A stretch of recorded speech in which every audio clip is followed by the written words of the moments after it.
বহুত ভাল লাগিল।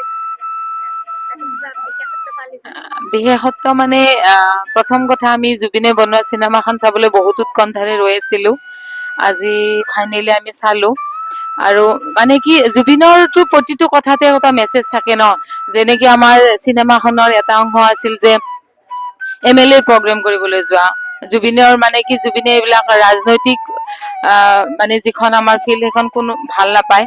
মানে তেওঁক মানে ৰাজনীতিত যিটো নমাই মানে পইচা ইনকাম কৰিবলৈ গৈছিল। জুবিনে সংগীত জগত খনৰ মানে এটা সুন্দৰ বাৰ্তা দি আছে।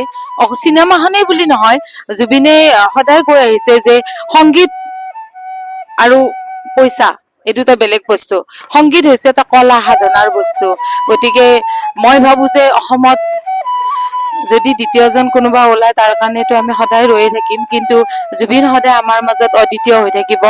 আৰু মই আমাৰ নতুন চামক মই এটা বাৰ্তা দিব খোজো যে জুবিনে যিখিনি কথা কৈ গৈছে, আমাৰ যদি প্ৰত্যেকজন অসমীয়াই সেই কথাটো মানে, তেতিয়াহলে আমাৰ অসমখন কিন্তু অসমে হৈ থাকিব।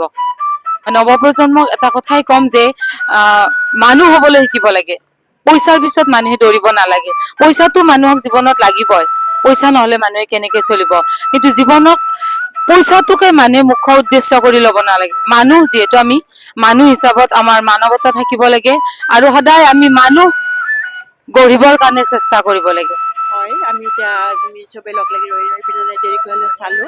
আৰু ৰৈ ৰৈ বিনালে চাই খুবেই ভাল লাগিল। ভাল লগাত লগত দুখো বহুত লাগিল, কাৰণ জুবিন যেন আমাৰ মাজত জীয়াইছিল এনেকুৱা যেন লাগিছিল। কিন্তু আজিৰ পৰা দ্বিতীয়টো দেখা নাপাম আৰু এনেকুৱা ধৰণৰ বেয়া এটা দুখো লাগিছে। চিনেমাখনে কিন্তু খুব এটা ধুনীয়া মেছেজ দিলে চিনেমাখনে। আৰু নতুন প্ৰজন্মই শিকিব লগা বহুত কথাই আছে এই চিনেমাখনৰ পৰা। আমি এইখিনিয়ে আৰু